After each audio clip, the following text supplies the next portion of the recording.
Hello, everyone. Welcome to the broadcast. We are so happy to have you here. We are talking to the one, the only Mike Quist today. If you're tuning in, thank you so much for watching. If you're here watching the replay, let us know in the comments by posting replay.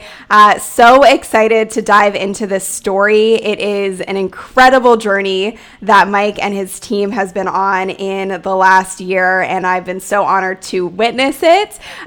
So we're going to be diving into that and talking about this crazy big announcement in just 1 second. Welcome, Mike.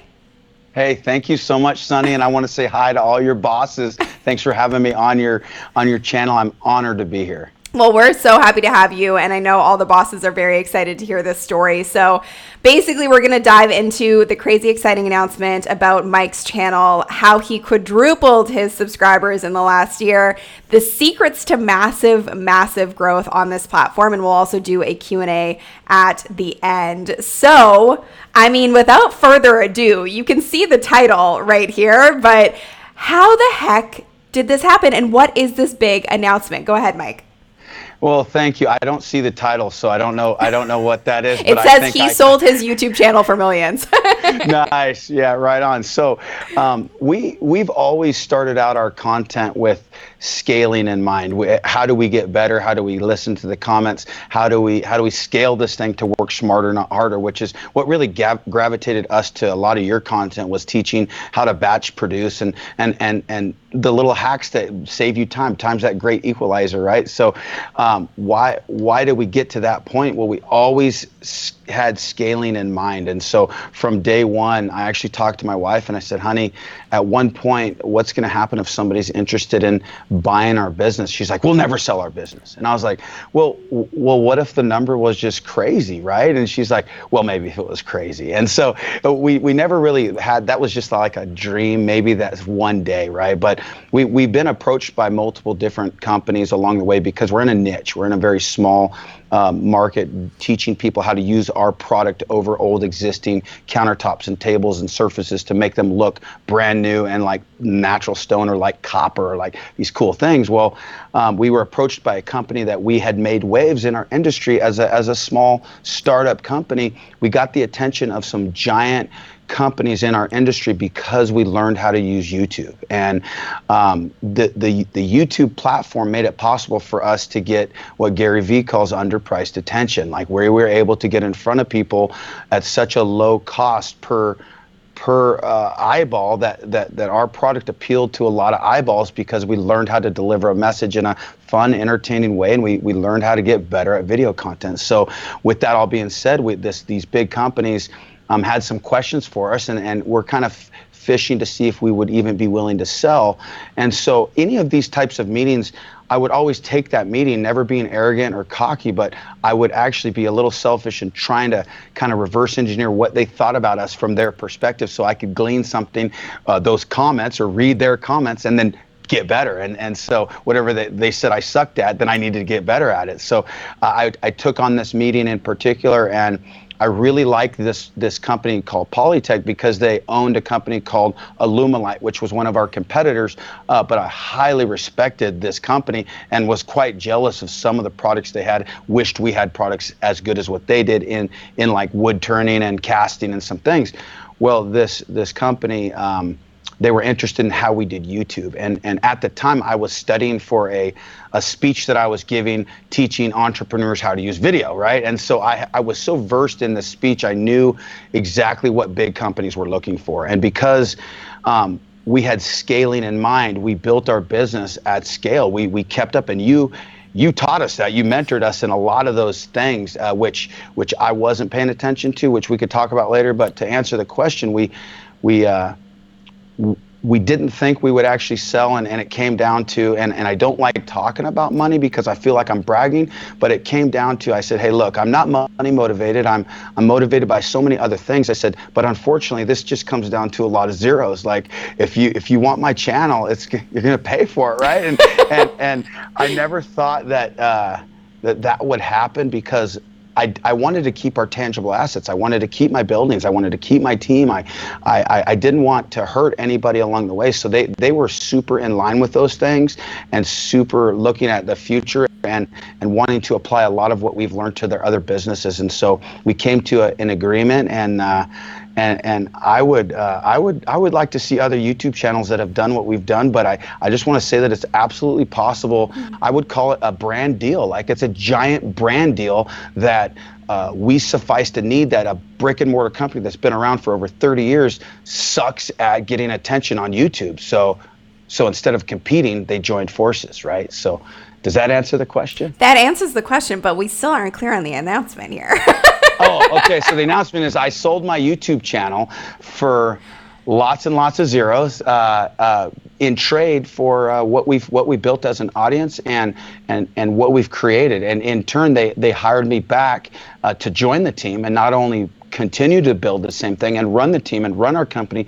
They want to reverse engineer what we did so they can apply that to other businesses that they own, because the template transfers and works across the board. And so that's what they paid for. And they had a hard time convincing investors to put their money into a YouTube channel because it's brand new territory. It's a brand new concept. When I met the board and talked with them, they were super excited about the future, because what they didn't understand, I have like this one story, like when the board came and they wanted to interview my wife and I, one of them, their daughter was making these cat towers, and she was trying to sell them on Etsy. And she had this cause because she worked for a cat. They brought cats to the pound, and she was having to euthanize these cats, and it was breaking her heart. So she was trying to build these towers to sell so she could get money to place these cats. Well, I was like, well, that's easy, man. People don't buy cat towers because they love their cat as much as they love their furniture the cat's freaking destroying, right? So I said, if your daughter built a story about how this tower is built, and she showed it on video, and she connected people to that story, and she titled the thing Cat Scratch Fever, and showed like this leather couch getting destroyed, save your couch, and then told the story behind that. You're solving the problem, you're painting that picture through video, people are getting that inflection, and all of a sudden now you've connected and you're going to sell your cat towers. Another guy, his wife was a painter. She's from France. She couldn't sell her paintings. I go, is she doing video tutorials on how she paints? And she's got this French accent, man. That's like gold. People want to buy paintings from a French lady. I was like, so do a video on how to paint, and then everybody will want to buy that painting you just made, because you're going to get famous on YouTube because you're a French lady teaching people how to paint. Yes. And so like they were getting the concept of YouTube. And I think those stories, not my own story, but just solving those two problems, thinking outside the box, it totally like solidified to these investors that our channel was worth something. And now it's been a couple of months, and they're absolutely no buyer's remorse. I mean, we're continuing to blast forward, and so I'm just stoked for the future. It's crazy. I'm so stoked for you guys, and I do want to make it really clear. So, Mike, you started working with us, I think it was last June, actually. I have it right here. So, you started working with us last June in our Authority Accelerator program, and at the time, you were at 86,000 subscribers, which is really, really impressive in and of itself. But today, your channel is at 400,000 subscribers plus, and it's just been acquired, and your success has been fast and furious. And I remember when we started working together, a big focus for me with you was thinking about scaling, thinking about selling, thinking about it as a business. And I talk about this so much on my channel, and I do think people sometimes kind of like tune it out because they think, no, I just want to do this as a hobby. I just want to do this as a creator. I just want to do this as an outlet. And yes, there are some cases where that's true, but I think when you think about it from a place of serving and value, which is what you just talked about, and the aspect of YouTube, which is it is a search engine owned by the largest search engine in the world, and the opportunity for you to be discovered is so huge by clients, by potential sponsors, by people who want to buy your business. Like, it's left, right, and center. People are going to be able to discover you. And I wanted to say, I know you mentioned, you don't want to talk about money too much because you feel like you're bragging, but I feel so proud of you, and I think it's so important to share this story because you are showing people what's possible, and it is opening a whole new gateway in the YouTube community, because we talk a lot about businesses being up for sale and building a business that you eventually can get acquired or sell. But this is, for me, kind of the first of this kind, certainly the first with my clients, to say, hey, by the way, we sold our YouTube channel for millions, like a year after we started working together. It's wild. So I just wanted to say kudos, and it does not at all come across as bragging in the slightest. And I know there's a lot of people here who are big fans of yours, and I'm seeing the comments come through and saying how much of a difference that you've made for them by teaching this and sharing this information. And I think it's a really common through line. When you look at people who are successful on YouTube, one of the biggest keys is education and community. And I think you have done that so well. And I believe that's why my channel really started to take off when I started to build it, because I went from thinking about it from the perspective of entertainment, and I went into the more of the aspect of like edutainment, which is education and entertainment. Because the more that you can solve problems, the more that you can answer your clients' questions, and the more that you can make an impact on other people's lives, the more you're going to grow. And I mean, one of the most classic cases of that would be looking back and looking at someone like Oprah, who's a huge idol of mine, but her whole show for 20 years that she was on the air was about giving back and creating an impact. And so I think when you can understand that when you start your YouTube channel or grow your YouTube channel from a place of service, the sky really is the limit, and you are proof of that. So just a huge congratulations. And I think everybody here can share in that with me. Thank you so much. What you just said had like 7 gold nuggets in it. Like, first off, it's so important to be over prepared for an opportunity and not get it than be under prepared and receive an opportunity and not be ready for it. And I would not have been ready for the opportunity given to us had I not done what I did with you.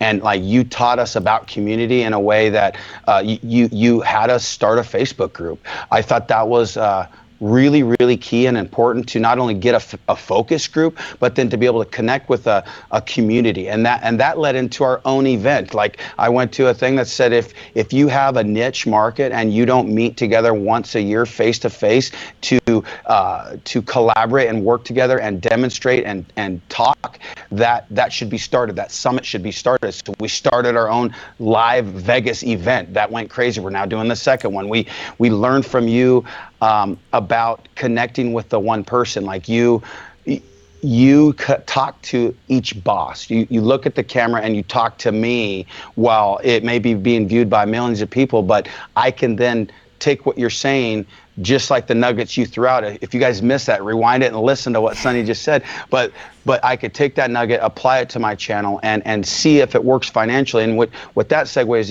into is a product or service. If you're educating somebody and that's something maybe changes their day or changes their week or changes their life, it's going to reflect in you. And now if you do that really boring, if you suck at educating people are going to press leave. If they are entertained a little bit, now they're staying. So I audited my own editing so long that I was like, man, you are boring. Shut up. Just like, so you get like, I was horrible. I'm still got so much to learn, but I've gotten better at getting to the point and being a little bit more entertaining on the camera so that people will watch the whole thing. Well, and I think that's a big thing. I talk about this all the time, which is progress over perfection. Because if you're waiting to start anything, business, YouTube channel, it doesn't matter, but so that you're perfect when you started it, it's just not realistic. And I think you are a really great case study in just like constant evolution, constant progress. And it's been so cool and so fun to watch. We are getting some questions from people who maybe are new here and are like, hey, this is insane. What is his channel about? So I do want to cut to that really quickly. So give people a brief overview of what your channel is all about, and the niche that you're in, because it is super targeted. And if you're here and you're enjoying this, we've got a couple hundred people here watching right now. So thank you so much for tuning in live, you guys. Be sure to share this, post it on your social platforms, share it out, because I think this conversation is going to change the game for a lot of people, a lot of YouTubers, a lot of creators, a lot of entrepreneurs. So please be sure to share it out, give it a like, and Mike, go ahead and tell us what your channel is all about. Our channel is about helping do-it-yourselfers and weekend warriors repair on a budget. So they could take an old laminate countertop and make it look like high-end natural stone and remodel their entire kitchen for about $200. And so if I can convince somebody that that's actually true and they try my product and it's better than what I said, you get lots of reorders. So our channel is about teaching entrepreneurs how to build a business with my product. It's about teaching woodworkers how to up-level their projects and sell them on Etsy better. It's about teaching an artist how to use a medium in a different way that's going to be long-lasting and UV resistant with a long open time and connecting with that artist. It's about teaching these different avatars or these different customer personas how to use my product and educate them on it and tell them the things that I wished I would have known 15 years ago when I started using this medium. And so it's really about teaching people first on how to make great stuff. When they learn how to make something that they love sharing on Facebook and their friends can't believe they just remodeled a bathroom for $50 and did their vanity countertop. They can't believe they just replicated marble, and then all of a sudden they're doing their friend's job or their neighbor's job, and then they're like, well, maybe I can make better money doing this. And then all of a sudden they get out of their job they hated and they're doing this as a side hustle, and now we've by unintended consequence turned like people into contractors and doing this for a living. So our channel is first and foremost about teaching people how to restore their countertops, but has turned into all those other things. I love it. And that's the cool thing. Like, you don't need to know the end when you're in the beginning. I also put the subscribe icon on the video right now, so make sure you check out Mike's channel below. But also, if you aren't subscribed to my channel, be sure to subscribe, hit the bell to be notified when we post new videos twice a week. We're also doing something really, really cool in October, all dedicated to your biggest questions about how to build a real business with YouTube. Nice. Super excited to announce it, so that's coming soon. But make sure you subscribe to my channel and make sure you subscribe to Mike's channel. It's incredibly inspiring. And I think that's so cool because you started it, and when you started the channel, where was your headspace at? Like, what were you thinking with what you wanted to do with the channel at that time?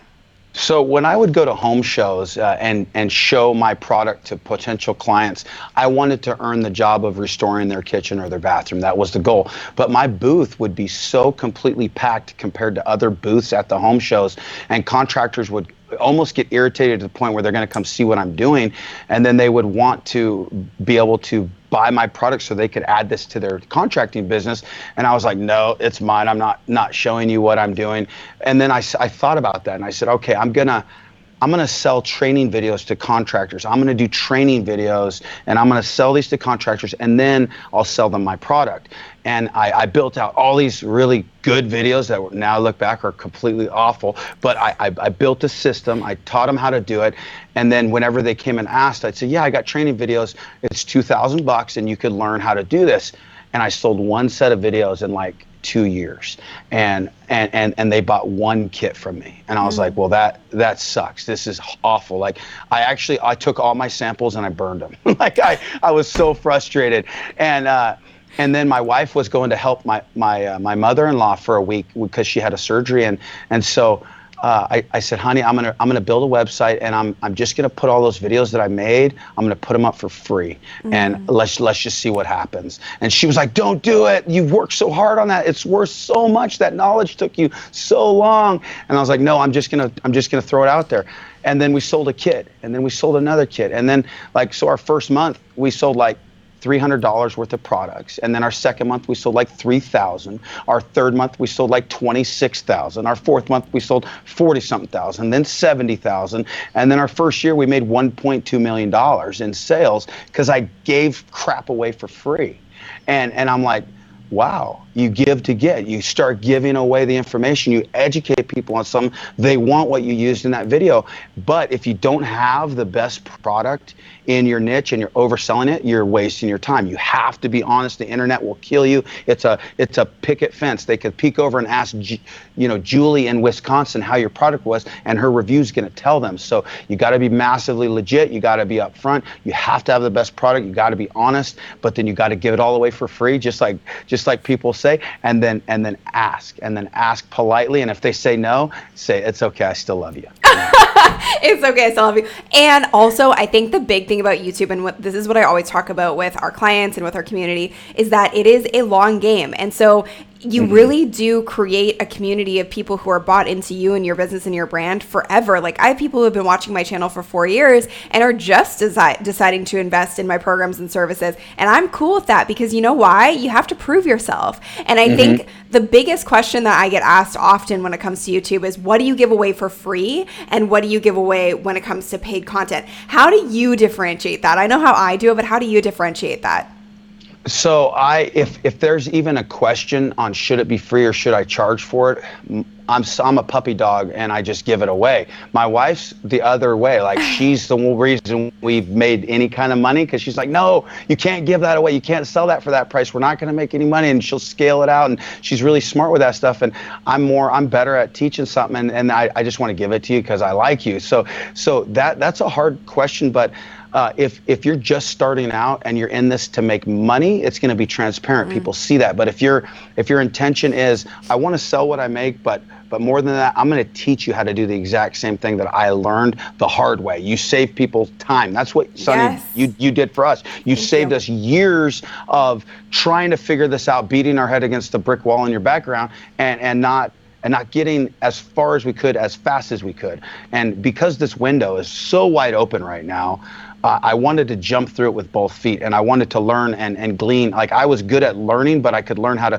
like run electrical and plumbing, and I could do drywall. But I just applied the same principles to learning this. It's just study your face off, and then try to get out the white noise that may not help you. But if I want to stay on your question, I'm sorry if I'm avoiding that. No, that's okay. If you have an opportunity to give something, I would give it away. And then if you have the opportunity to sell something, make sure it's worth like 10 times what you're selling it for. And then you get that customer connection that you never want buyer's remorse. And so your program, what it did for our business as far as financially, it was just going live, we paid way more than we matched or went over what we paid for your course. And so I'd never gone live. I hated live. I hated that idea. And you taught us like how to blow that up and how to get the community involved and how to advertise it. That was just insane right there. But if you pay money for a course, you also kind of are accountable to it. Yes. And it makes you like, if you don't do the work, then why'd you pay for it? So I figured I better take your advice and do what you said, and then blame you if it doesn't work, right? So Yes, and I think that's a big thing is like you can get as much information as you need today, whether it's free or paid, but execution is everything, and having that plan laid out is everything. And so Mike did our Authority Accelerator program where you actually work with me and my team. But if you're just getting started with YouTube and you just want to understand how to grow your audience, the best place to start is at bossyoutubestrategy.com. That's our free training. So you can check that out. The link is on the screen right now, so you can go check that out there. But I think it's just really cool that we always come back to, I'm seeing questions and comments come in about, I'm putting videos up every week, but I'm not growing. I still have 0 views and 0 subscribers. I always go back to, well, how valuable is your content? Because at the end of the day, I think a lot of people get caught up in perfection around what their videos look like, as opposed to the value of the content you're actually sharing. Can you speak to that a little bit? Because I know you have learned a lot about the production side, but was it always that way?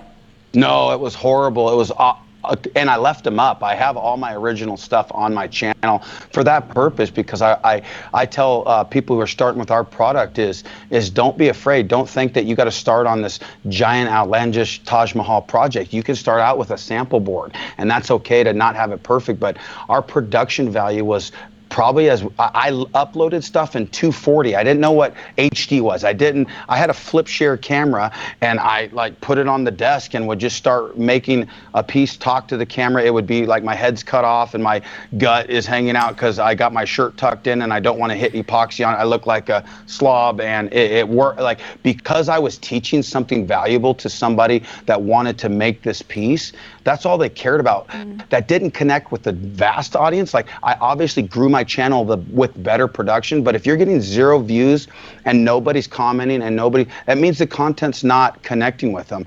Also, what triggered my answer there was, what are you bringing to YouTube? Like, YouTube wants to promote you when you're bringing something to them. A lot of our views come to YouTube from us, because we're telling other platforms, we're telling our email list, we're telling our community, hey, we got another video, and they get this crazy velocity of people that we've just brought to YouTube because I'm advertising it. Are you asking everybody at the gas station to go check out your video and, hey, give me your phone, I'll show you where it is? Like you have to be that hungry to start YouTube going, okay, this person's kind of relevant and somebody's watching the whole thing.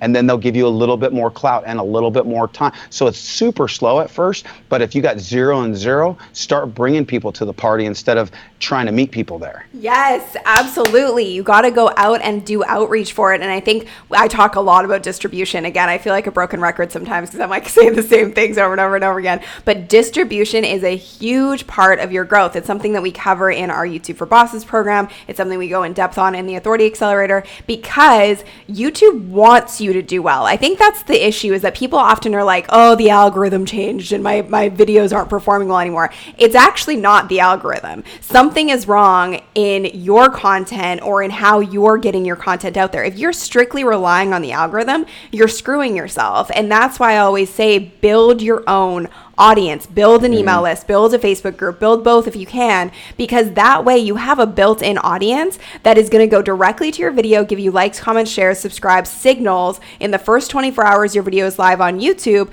And that is telling YouTube, whoa, look at how much engagement this video got and the velocity it's getting. We should push it further in suggested and in search. And so that's something that like so many people miss out on and don't do with their content, that if you are doing it, you can go so much further, so much faster, because the competition most likely is missing that step. And so we're getting kind of tactical now, which I like to do. So I wanted to dive into some of the other tactics, which I would actually love to start with how niche of a topic you have. There's over 300 people here watching live now too, by the way, which is really cool. So welcome to everybody. How niche of a topic you have, because everyone I talk to, I'm like, niche down to blow up. If you start broad, you're not going to grow as fast as you could. And you are a prime example. So I'll just show again on the screen, the channel in June, Mike's channel in June, was at 86,000 subscribers last June 2018.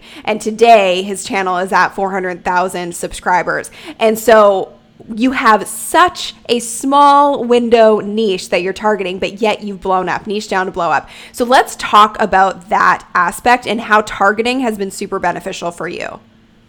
I appreciate that too, because if this speaks to the power of the second largest search engine on the planet, which is YouTube. So I'm connecting with people. Most of our audience is in the US because we ship to the US. And so everything's kind of geared towards that audience, but we have stayed very small. And I kind of had the thought, well, there's not that many people in the US that will be interested in countertops and epoxy to make things look cool. Like I didn't feel that was a big market, but that market is obviously 400K people have been slightly interested enough to hit something and ring a bell. Like that's pretty cool. But that tells me every tiny little niche is that same exact way. The numbers are going to change, and our velocity of growth, it varies depending on my level of content, not because we're running out of eyeballs. If you look at different tools that are available to us, you know how many people are searching certain topics just in 1 month. And so the niche down topics have a lot of eyeballs on them.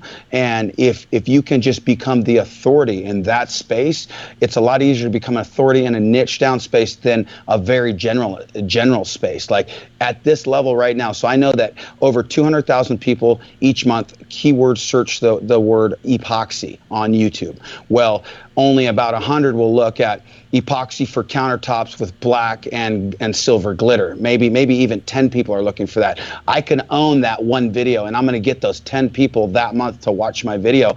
But if I care about it on that small, tiny scale, now at large scale, I own that word epoxy because I own all those other words, because my channel owns those little ones that I went for. Now when somebody looks epoxy, I'm number one. I'm going to show up. And that's something you couldn't buy, you couldn't cheat cheat your way into. You had to fight and grind for crazy amounts of hours and videos to get that word. And so I know that this translates to a mom who's teaching somebody how to use a particular sewing system in order to fix everything, right?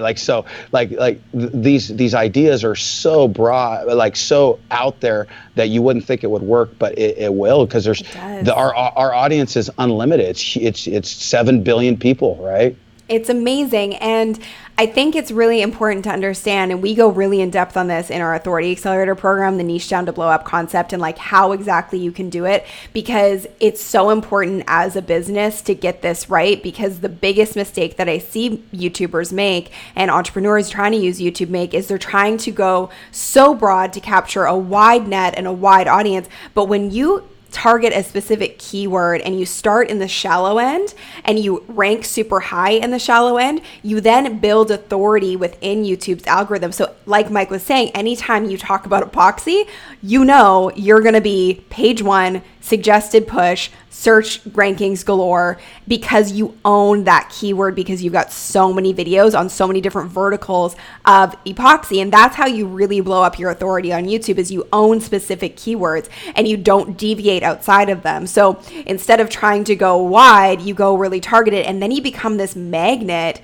for your target audience. And you can see it here. I mean, it's really awesome to see the comments, like, and this is what I love about you and your channel, and I think where we really are similar. And if you guys could see the emails that Mike and I send back and forth, you would understand the love runs deep between us. Like, I have so much respect for you, your wife, your family, and what you guys have done with your team and your business. But I'm constantly checking in, and I'm just like, way to go. Like, you guys are killing it, and just seeing the growth constantly going up and up and up. Well, targeting such a specific audience, but you can see how deep he's gone with that audience. And that's where it comes back to understanding it's not about virality, because virality gets you, you know, lots and lots of views and subscribers, maybe, but are they fully bought into your mission and your message? No. So that idea of 1,000 true fans, if you haven't read that article, it's so vital. And it tells you that if you can really get deep with your target audience of people who are just there when you start, and Gary Vaynerchuk's video of like 1 is better than 0, it's so important. You want to build relationships with the early adopters and the people who first come to your channel, because those people are scalable. And that's where we talk about scaling relationships. Like, you guys started with 86,000 subscribers when we started working together. You're now at 400,000 subscribers in the last year, but you respected and cherished every single new comment, new subscriber, because you know that they are the people who are going to be your greatest ambassadors. So we talk about scaling businesses, but when we talk about scaling relationships, it's understanding that if someone leaves a comment on your video and you take the time to respond back to it and even have a conversation with them, that tells them that you actually care. And then that one person is going to recommend your channel and your content to another person. And then those 2 people are going to tell 2 more people. And then it just keeps doubling until you've scaled your audience to hundreds of thousands of people. So don't neglect the first people on your channel and the first people in your comments, because they're the most important. They're there before you blow up. And that's those are the people that you really want to cherish and hone in on. And you've done such a good job at that. So how would you say you've really leveraged community for your channel and your business? Well, I mean, just on that one principle, like you taught us that principle. The moment we had this discussion, I called a guy, his name's Tony Pham. He was in our comments from day one, and he was always very critical of our production value. He was very critical of what we were doing, almost to the point it was quite negative comments. And so I'd kind of get pissed off at his comments, but then I'd be like, all right, what would you suggest? Thank you for your feedback, like the right answer. And then he would tell me what to do to fix it. And they were super on point, valid things. I was like, oh, wow, thanks. And then we became friends and started talking on the phone, and he would like give me advice. Well, then after our talk, I called him up and I said, hey man, thanks for always being there since the beginning. Can I come down and meet you? Let's do a video together. And he was like in shock that I want to do that. I went down, he had like this garage set up with really cool tools, and we made some stuff and we did some B-roll, and we like did this crate, and like now he's making stuff for our employees, and he's just like talk about and part of our company culture is treat the one how you wished you could treat every single person who has subscribed. So just reach out and take the time to do that, read your comments. And then I've invested a ton of resource into answering our community's questions, because I hire more local people. I hired people to come in and work for us that have the same values that we do, that learn our process, learn our product. We have a crazy, huge customer service team. We answer the calls, we answer the emails. We don't subcontract that out because it is such a niche product. It's high level training that they have to give. We invest in all that so that we don't leave our company hanging at scale. It used to be me in every single comment, every single question. It's not possible anymore, but I'm still, every airport I'm in, every chance I have, I'm in the comments answering. I'm DMing people. I'm talking to people. I haven't thought I'm too big for my britches. And I think there's so much of that to be learned in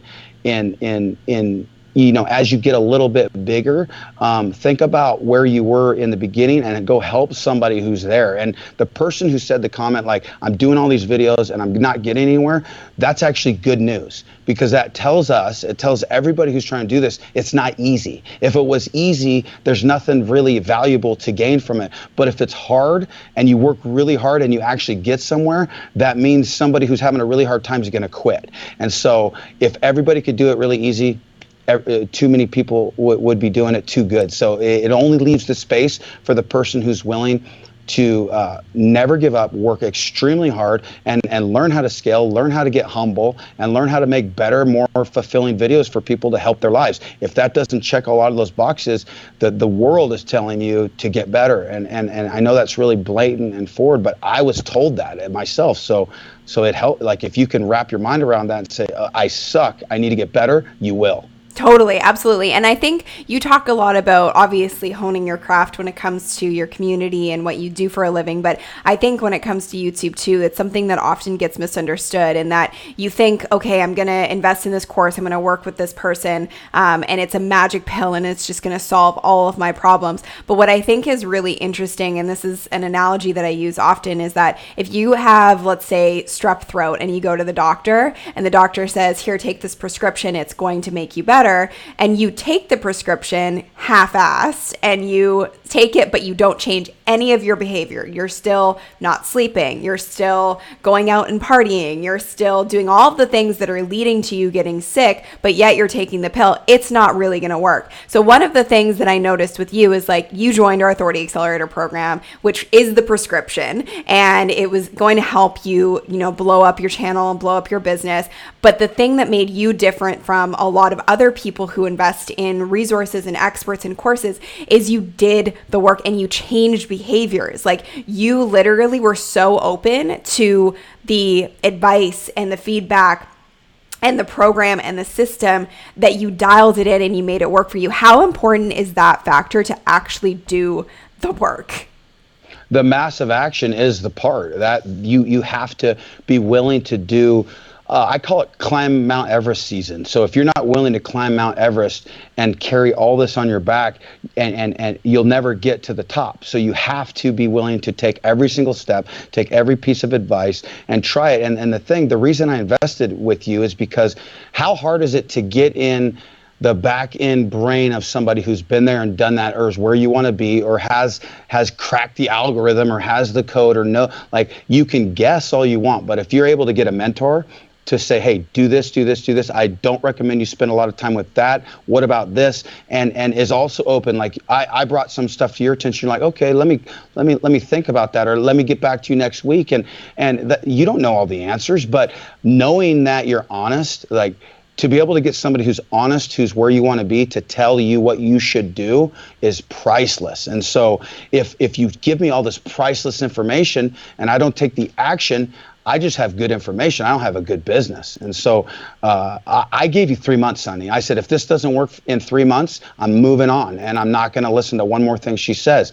And if I don't take my part of that, if I don't be self-aware of exactly what my steps are, then I'm not giving you a fair shake. And so, you don't know what to expect to pay for something like that. But if you're going to pay any money, you better do the steps if it's going to do any kind of results for you.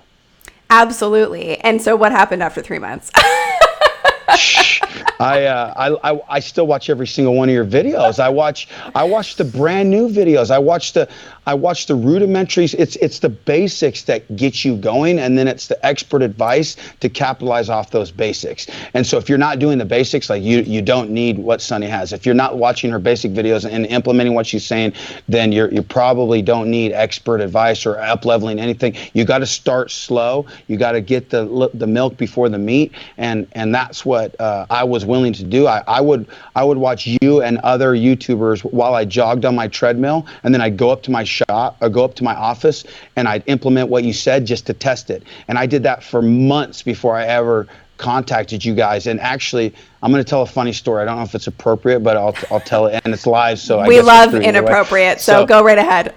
So you're the only woman that I watch on YouTube, and I'm not sexist. I just relate to dudes. Like I'm a dude, so I relate to guys. But I really liked your content, but it was also coming from a different perspective from a lot of other talking head I was watching. And I had to approach my wife because I wanted to buy your course, and I had been watching you for a long time. And I was like, honey, I want to buy this course. I want to get some training. And I got to warn you, this girl's a chick and she's pretty. So don't think that it's like what my motive is here. I just think she's smart. Like, let's test this out. And my wife, she was like a little perturbed. She's like, well, let me go check it out. She's like, damn, she's hot, Mike. You're right. And she's like, yeah, it's on point. Like, let's do it. So she was all, but like that was the funny. I don't know if that answered the question. I love it. I love that so much. That's such a funny story. And like, I love your wife so much. And like, that is not new feedback to me. I have heard that many times, and I take it with a grain of salt. And at the end of the day, because believe me, we run ads on Instagram, we run ads on Facebook. We built our entire business off of YouTube organically, but when we started running ads, there's some really special humans that write in the comments on your ads.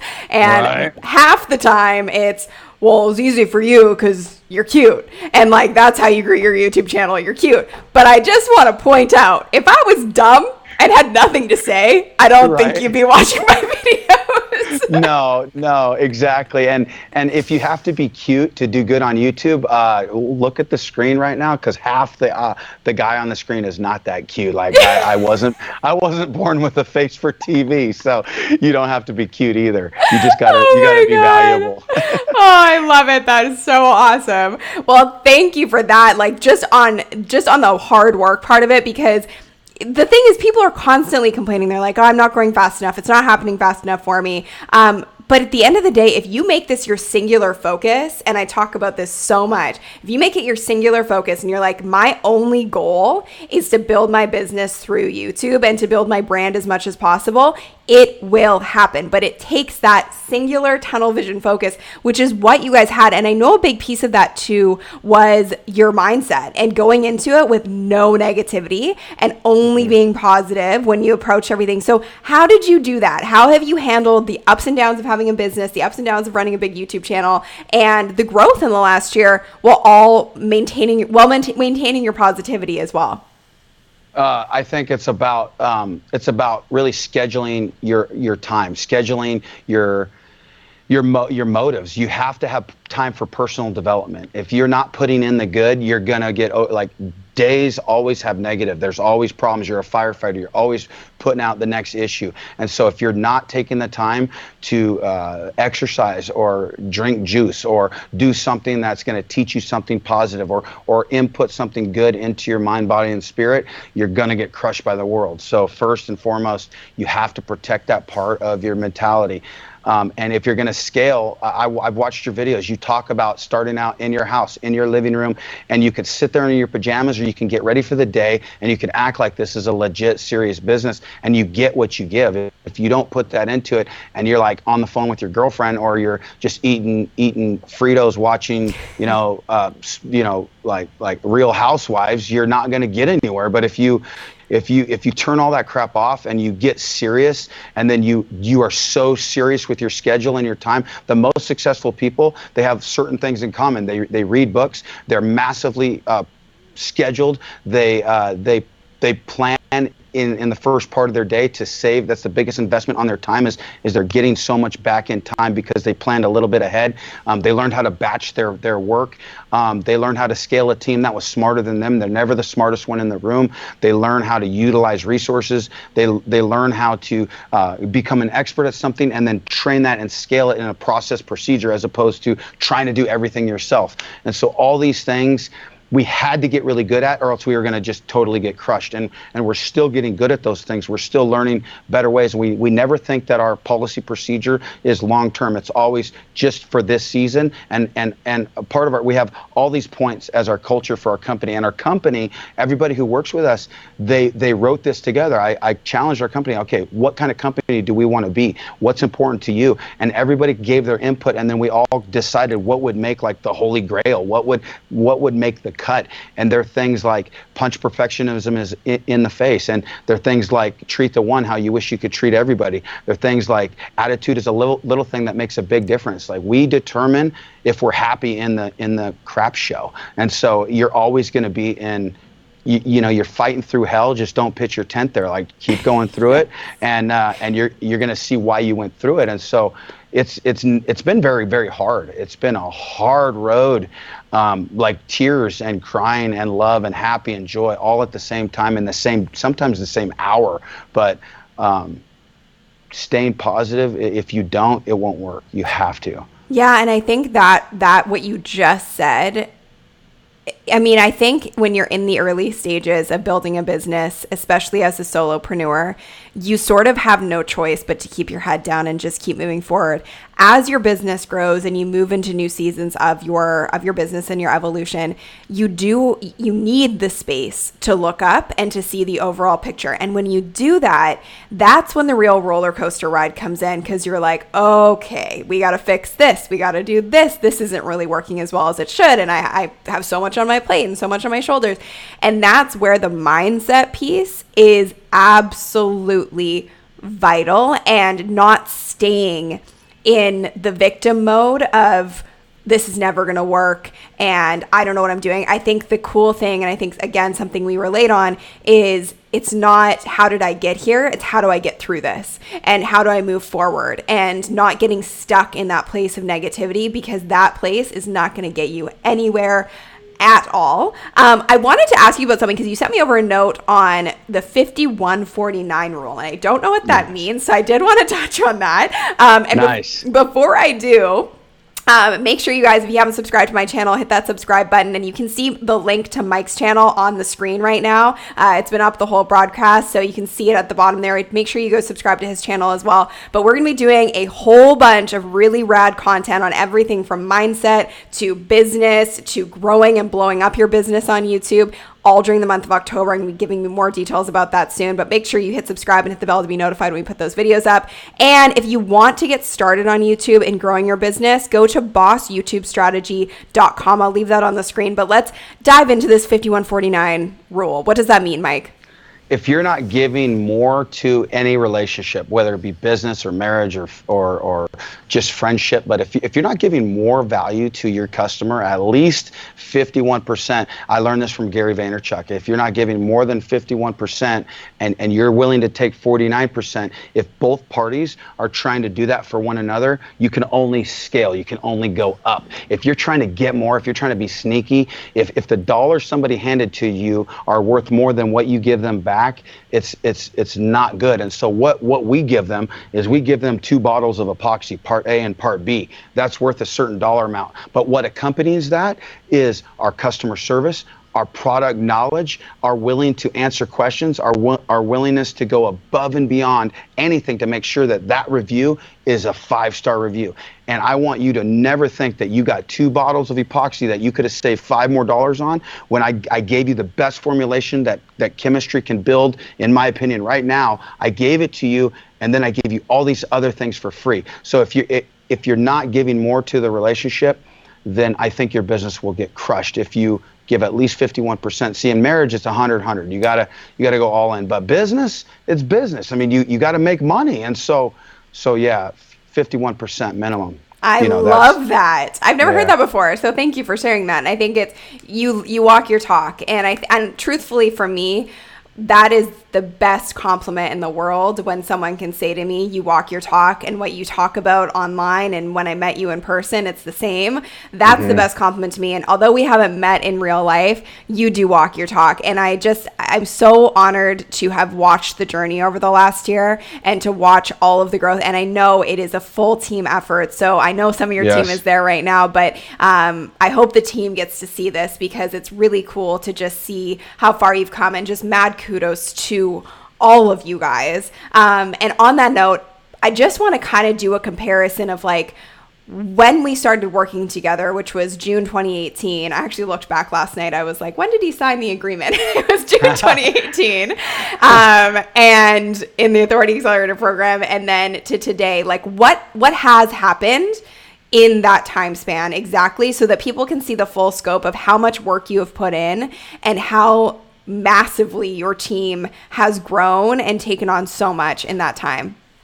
Oh, good, very good questions. And so it's hard to, like, if you don't journal your journey, that's another thing. Is we wrote a book. I wrote a book because it was basically a journal of what we've done, and so keep track of what you're doing. Keep track of your struggles and your notes, and kind of what got you what. And you want to be able to blame successes or failures on certain things that happen. And so when something big happens, if you can't blame it on something that you did, like deep dive those analytics until you can, because then you can start to reproduce it. Or if you screwed something up, you can stop doing that one thing. But when we started then, it was, I think we had about 12 employees. Today we have over 30 employees. And then we joined with Polytech, who has hundreds of employees. But honestly, Polytech, their philosophy is leave us alone, don't change a thing, and then reproduce what we're doing in their other businesses. That's the biggest compliment ever. And you know, they did their thing was, how do we not screw you up? And I said, just leave us alone. And that's all. Like, give us money and leave us alone. And so that's what they've done. And then another thing that's happened here is we've made a lot more content. So at the time I was struggling to get content out, get the packages out, get the phones answered, get the calls returned. I'm able now to just focus on building content that helps answer pain points for people. And so now we're doing 3 videos a week. Before I was probably doing 1 video a week, and that's okay. Sometimes 1 every 2 weeks. When I bought our building and built it out, I think it was a month I didn't put a video up, and it definitely affected our growth and our sales. So another thing that has changed is the way that I've learned how to manage people. I always was the person who wanted to just do it myself, and I had to learn how to be a chameleon and work with others in a kind, calm, strategic fashion, where I'm a bulldozer. Like, I'll just run in the room and start doing it all. And so I've had to learn how to be a little bit softer. Like when I'm on a construction site, there's some language that goes on, and you can't do that now, and you have to be well behaved. And so that's what I've learned. And then I've learned all about business. You know, I've learned I hate business, and I love making cool stuff. So we partner with somebody who loves business and is really good at accounting and the dots and all the things that matter so much. But that's why collaboration is important. That's why teaming up is important. That's why hiring a team, or building a team, or hiring a team is important. And so we've scaled our sales tremendously. We were, at the time that we started with you, I think we were doing $30,000 a month, and now we're doing we'll probably hit 1.4 million this month in sales. That makes me so happy. Yeah, so that's a huge gain. We our subscriber count, like, another thing about real subscribers is we can track our growth financially with our subscriber count to the T. Like, and then your email list. Your email list is super important to nurture and to not overexpose, and to treat that with respect. And so that has grown from basically non-existent. We have, I think, 50,000 people on our email list, and our Facebook group was 0. We had no Facebook group. We have 30,000 people in our Facebook group. We didn't really hit any of the other channels as far as Instagram and Pinterest and Tumblr and all that. I just want to stop you there, because I think that's such a good point and such a vital point, and something I preach all the time. Focus on one.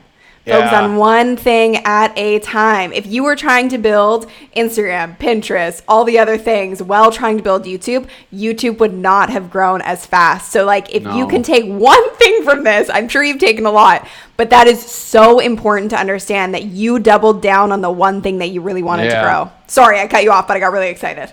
No, you're good. I'm doing all this from memory, so I'm trying to, and that's what I love about this interview too, is we didn't plan this. It was like, all right, what do you want to talk about? I go, man, like, let's just talk about what we're passionate about. And so, and I think the audience being in this conversation, if I could have been a fly on the wall in this conversation, I would have known a dumb contractor who knew nothing about the internet could use this platform to grow his business, and that I learned from this other girl who's interviewing him. Like, that's a lot of info that you have proof in front of you. If you believe what I'm saying, I'm really telling you the truth. Like, if you believe that, then that should open so many blocks that are in your way right now. So that's what I wished I would have known that's why I'm not afraid to tell my story, because I would have never believed my story if somebody else would have told me. Because it is truly, truly incredible. Let's end this with, if you are talking to somebody who was in your shoes when you were first getting started,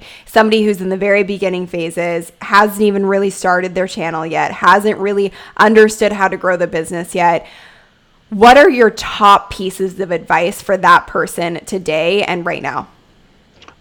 Study as much as you can, and then look at the common denominators of what all the people who you want to be are doing, because they're all doing some things that are similar. Find, just like the one platform, find the tribe of people that you want to really build your culture and your business on, and replicate. Like, don't be afraid of plagiarizing, because everybody's done something great, and if it can help your business, plagiarize that and use that to help grow your business. Don't think that you got to reinvent every piece of the machine. Don't do that. I would also say, have something to offer your customers that's worth money. If you don't, if you're just trying to make money on the Adsense part of YouTube, that's a hard road, man. And so have something to sell. And if you're just doing this as a hobby, that's okay. But if you're going to do it as a business and you have nothing to sell, you're gonna hurt. It's gonna be hard. And then don't be afraid to invest dollars to make dollars. And if you do invest dollars, you better take those dollars seriously, or else just go light them on fire. So do what it is that you don't think it's just spending the money is going to make it grow. Do what the action steps. I mean, anything that happen only because of massive action. So be willing to work. Like, if you're worried about like 40 hours a week, man, it's like 100 hours a week. Like, you got to be willing to work crazy and make nothing, and then hope, like, cross your fingers it keeps working. And so I honestly, I set up template material, like this white plastic with some 2x4s and some plugs that I ran with cords, and I set my shop up there to do jobs so I could build a shop. And then that shop was too cold in the winter, so I'd move my shop in my living room in the winter time, and like sheeted off my bedroom so no sawdust would get in my bed. Like, and I mean, we moved to a piece of property, and instead of to invest in our business, we lived in a trailer that was 20 foot long. We had no power and no water on our property when we moved there. And I was testing epoxies at the time, and I would sell a car so I could get some more to test. If it sucked, I had a whole bunch of suck that I would just practice and learn with. But we showered in the creek, and we used a bucket for our bathroom for 2 years. I've never told this story. Like, we used a bucket for 2 years for our bathroom. Wow. In 2008, I lost everything. So this is what we had to do. And we built our house simply out of our pocket. We got no loan. I got an owner carry on the land. We built a tiny little modest house. We still live there. I'll have that house forever. But if I wasn't willing to go through that season, there's no way I would have sold my business for millions of dollars in this season. And so that's my advice. Preach! Is anybody else yelling preach? Because I am over here. I'm so freaking proud of you guys and so stoked for you. And I am learning from you now. I said this earlier, that it's just really cool when the teacher becomes the student. And I just want to be really transparent with you that, like, I may have taught you some things when you started working with us, but watching your journey over the last year, you've taught me a lot. And I think that's the best best kind of relationship to have. So just like so much kudos to everything you guys have done. It's really, really incredible. If you guys want to get started with figuring all of this stuff out and really growing your business with that intent in mind, there's a link on the screen right now. It says bossyoutubestrategy.com. You can go there, and if you're interested in YouTube for Bosses, that's the best place to start. It's free training, and there's a little extra bonus on that training. If you want to enroll in YouTube for Bosses, you get a special discount in addition to one of these. So make sure that you go check out that training. And Mike, I know you have a lot of really exciting things coming up. I just want to wrap this up with, you've recently sold your channel for millions. I'm so freaking proud of you. So stoked for you. It's been an honor to work with you guys and just see all the growth. What's next? So I'll be working with this company until I don't love what I do. And I love what I do. I love creating content. And now they have way smarter people doing all the things like shipping and receiving and ordering and inventory and HR and all these things that my wife and I aren't so great at. My wife runs all of our customer service. I run all the content creation, and we're in. Like, our kids do homeschool in our building. Like, we love what we do. Like, so I'll do this, and then I have some side hustles in mind that I'm looking at. But honestly, I want to teach my kids to replicate what we've done with their own passions. I want to help other people. Like, I want to help the editors that have worked for us to continue to build their dreams and build their lives. I want to help our employees that gave us the time of day and really like lift them and lift them up. And this company, like, now I was struggling, like, how do I give benefits? How do I do 401k programs? Our employees all have all that stuff. They got full benefits. They got 401k. They got retirement plans. They got dental and vision and all these things that I couldn't afford. And so I'm so grateful for this opportunity, but I don't know what the future brings, other than it will only bring now what I allow to come in my life. And so I'm no longer a servant to having to get money. We have it, and so I won't lose it because I don't really care about spending. I still drive a piece of crap minivan. It's all good. So I think one thing that we did do is we bought a house on the river by our shop, and it's dilapidated. It's like a cinder block beat up house, and we're going to turn it into a log cabin lodge so that we could rent it out. But we're going to do a whole season on YouTube of how to restore this house. I love it. Oh my gosh, I can't wait for that. And am I allowed to talk about your book? Yeah. I think I am, but I don't know. So you're talking about the first book, not the one I'm gonna write, right? Yes, no. The second one is locked up, but stay tuned for that. But let's talk about your first book as well. I have a book so I didn't know why I wrote it at the time, but I was getting asked all the time, like, how'd you do this? What'd you do? How'd you do YouTube?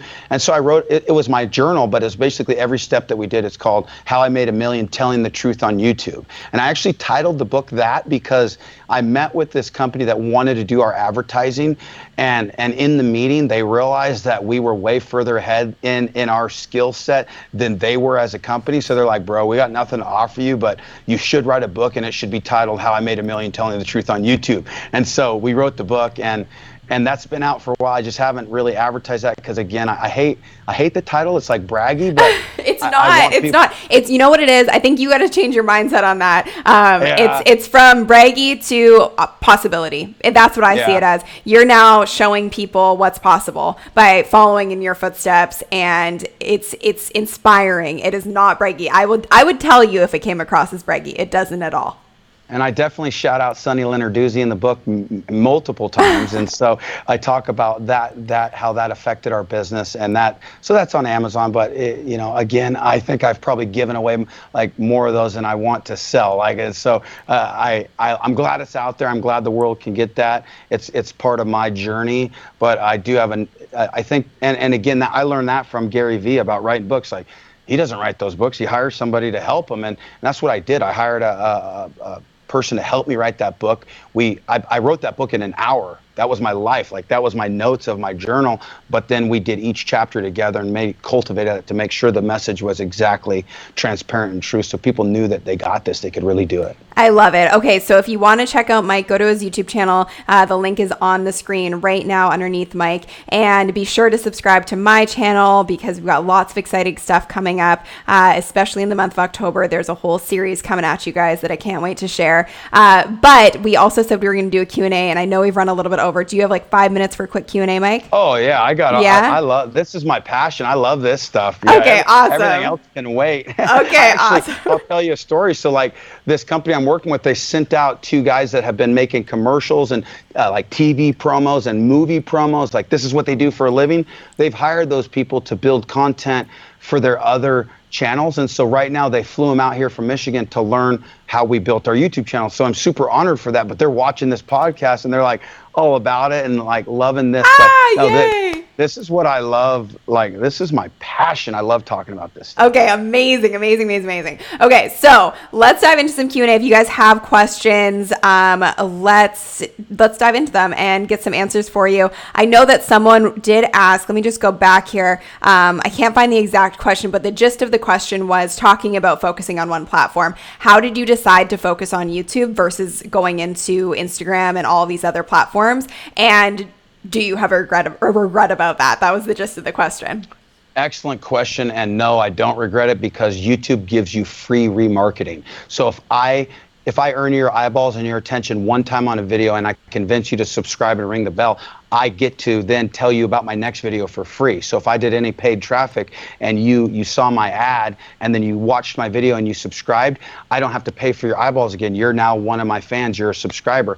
And so I like that because Facebook, you pay for an ad, you do something that only is there the life of the ad, and you're never going to see it again. It's not really organically friendly. YouTube is still really organically friendly because every time I put a new video now, hundreds of thousands of people are notified that I just did a new piece of content. So that's why I love the platform. I love it. Is your renovation for your home going to be on a different channel or on your main channel? So I asked a good friend of mine who has multiple channels, would you have done this again with multiple channels? He goes, no. He was like that's why we have playlists, right? Yes. So no, I'll put it on the same channel with just put a playlist up, and if the playlist does good, I'll move it higher on the channel, you know. Love it. And so just some people are having trouble finding your channel on mobile, so can you just shout out your channel right now where they can find it? Yeah, Stonecoat Countertops. .com, I believe, or it's just look up Stonecoat Countertops, STONECOAT Countertops, and you'll see a bald guy pointing at you, and that's me. And then just click on that and tell me what you think of our. We actually just did our last, like one of our last real big videos that we did. It was a spoof on an infomercial. I love it. I love Billy Mays. I did this spoof on him, and that one video doubled our sales. Wow. Like we made a spoof and made this like really great offer, and like you taught me about offers, right? Like you said, have an offer in mind. What's the point of it? Why? Like, and then like look at the mug you just held up. That's part of your offer. Like you get this mug. I want that mug, damn it. Like I want to put that on my podcast room, you know, and I don't drink coffee. Do you not have one of these mugs, Mike? Do you not have one of these? No, I need a mug. Okay, I'm writing it down. You'll get one today. And I need to send you my You Got This award. Anyways, yeah, I don't even know what I was saying, but yeah, go check out our channel and we did this Billy Mays video, and I literally like did the whole, but wait, there's more, and I was like, don't throw away your old stuff, redo it, and like I'm in the dumpster lifting it up, and like we're doing wow factors, driving over it with a fire truck, and we're love it, like lighting it on, like it was great. So, I love it. Oh my gosh, it was something that I had on my like list forever to do, and we finally did it, and I can't, like, it doubled our sales. It like, who knows how long that'll last, but the last 2 weeks we broke records by double. Yes. I love it. Yeah. I love it. Carrie Miller asked, who did you hire to help write your book?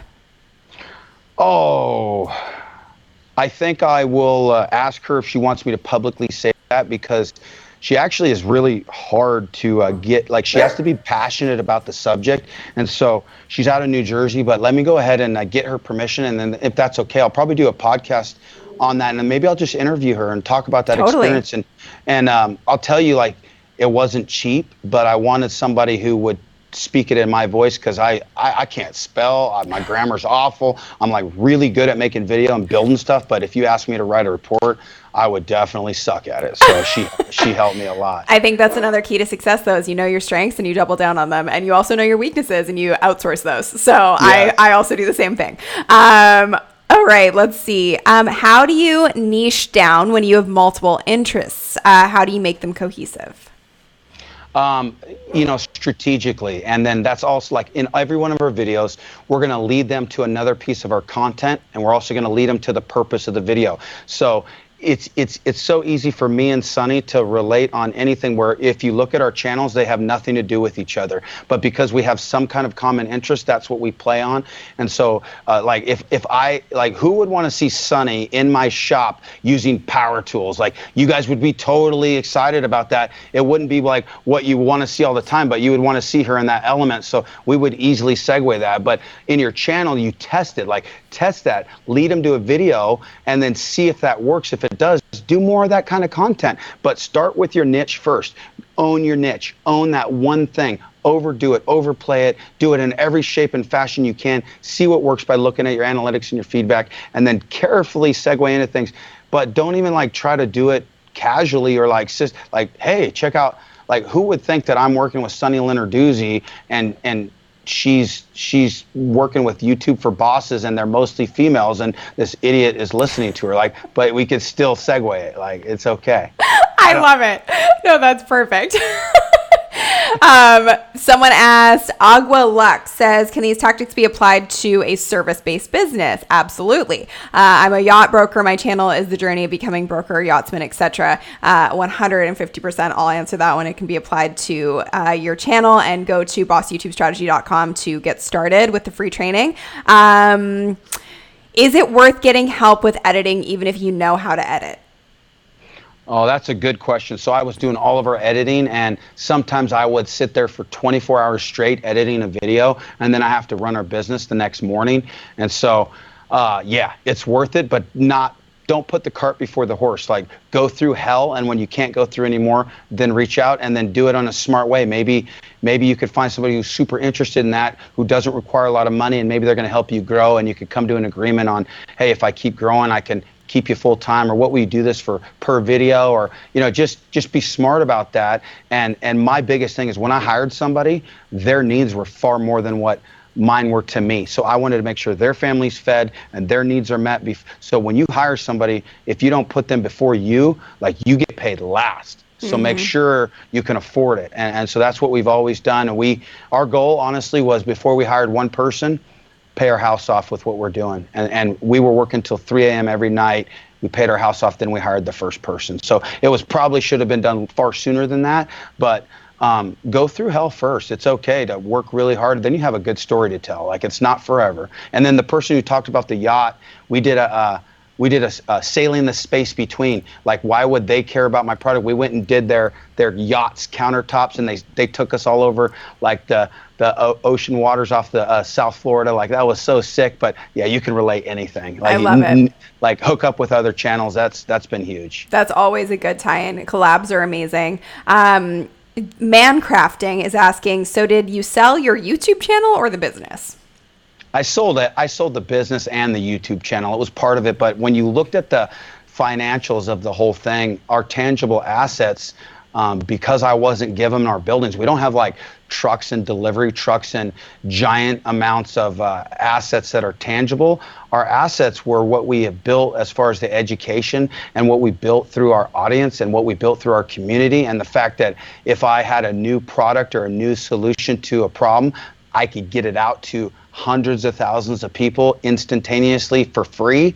That's what made our business valuable. So yeah, I kind of like to say it's just our YouTube channel, but yeah, it was our whole business. It's all the revenue from that business, but all of that is only possible through our YouTube channel. I love it. If I didn't have a YouTube channel, nothing exists. Totally. Absolutely. And I think that's so important for people to understand. We're in a new era, a new generation where this is even a possibility. So that's why I love telling this story. It's so cool. And I love that you're sharing this story because it's super inspiring for people. Sativa Science Club asked, how are Sunny's paid programs different from just watching all of her YouTube videos? Good question. So you get you get access to Sunny as far as Q&A. This Q&A right here, to get that, and also the community that's kind of around that. If you're in a bunch of if you're in a community of like-minded people that are kind of going, you're going to pick up gold nuggets from everybody in that community. And if you pay for like the deep dives and the information that you're going to get in just the archived information, like I was overwhelmed with the amount of info at first, and you're like, okay, how am I going to attack this? Like, and just go one step at a time and start reading and digesting and then making notes, and then the homework assignments, and each week coming back with another thing accomplished. If you don't do what you should have done that week, you're just like pausing your progress. And so it was different in kind of how we took it seriously. And so, and I think you're going to be noticed more if you do take things seriously. And I guess what helped us too was we were noticed by Sunny. And since we were noticed by Sunny, she was willing to share our story with the community and with her community. And that was valuable to us too, because maybe there's somebody watching this that we would have never gotten across to that now wants to go see what we make and go, dang, that's cool. I want to use that. And so that's what I appreciate as well. I mean, there was some ulterior motive there, but you have to give to get. So I had to do really good and then be willing to go to Times Square and give you a testimonial, right, Sonny? Absolutely. Yeah, I think that's a big piece of it. It's definitely access, and I think also understanding that on YouTube, some of my videos are like half an hour long on the longer side, but in those videos I'm able to give you the what, and this is how I differentiate free and paid content. I'm able to give you the what and the steps you need to do, but in my paid content I'm able to give you the how, and I'm able to give you customized feedback, and I actually have an entire system laid out for you as opposed to just compartmentalizing each of these little chunks and pieces. And our Authority Accelerator program is really a business in a box. So you get our swipe files, our templates, everything that we've done on the back end of my business to get it to where it is today. Sales scripts and all of these kinds of things, all of that is included. And I couldn't possibly include that in one single YouTube video. So I think that's another big difference. I hope that's articulated well. All right, let's go to, we'll do a couple more questions. Any thoughts on taking your show on the road? Come to DC, drinks are on me, says Dr. Len Chapman. We go on the road. We do collaborations every month. We've been all over the country. I'm actually going to be doing a home show video where I go to some of the biggest home shows in the country. We're going to set up our booth. We're going to do live demos to crowds of people, and then all the leads that we get, I'm going to give them away to the contractors who have supported us in those areas and use our product. I'm just going to give them the leads. That's one of our big things coming up. I also do our Vegas event in April 7th and 8th. It's called the Artisan Summit, where we teach artists how to turn their craft into cash, woodworkers how to turn their passion into profit. That's our event. And then I'll be going to Michigan to Alumalights headquarters to then do a collaboration and teach them how to do countertops over existing counters that we're doing. So I'm constantly going all over the place, but we qualify those projects as is there another influencer involved? Can I get in front of other eyeballs? I'm actually going to teach a course in South Carolina at a university next month. There's a guy named Paul, who's Paul's Toolbox. He's on YouTube. He's a huge YouTuber. And then there's a TV guy named Brian Gary. We were on the American Builder Show. And so these guys teamed up because of our summit. They met at our summit. They both spoke. They're now best friends. They now do content together. They're on TV together all the time. Well, they started this accredited class at this university. And this university teaches artists and entrepreneurs how to do these really cool trades. And some of them are now at the Vatican, restoring the Vatican. That's part of these students. And I flunked out of college. I just went to play football. I got hurt. I flunked out. Well, these guys said, all right, we got this college course now accredited, and we don't know how to teach it, but we sold it. So can you come teach us how to teach this class? So I'm going to college to be a professor and teach this course. And so, yeah, that's we're always going I'm on a plane all the time, going everywhere just to teach people how to do this stuff. Because just outside your studio, it's better to get like, I love, Sonny, your content where you're like jogging in the woods, and then you're like, let's do a meetup, and you're meeting at a location. Like, that's so inspiring, and it shows that this is a legit community. Like, people, we were at a waterfall hiking, and somebody's like, dude, you got this, the Stone Coat guy, and recognized us at a waterfall where there was one other person. I thought that was totally cool. That's amazing. I love that.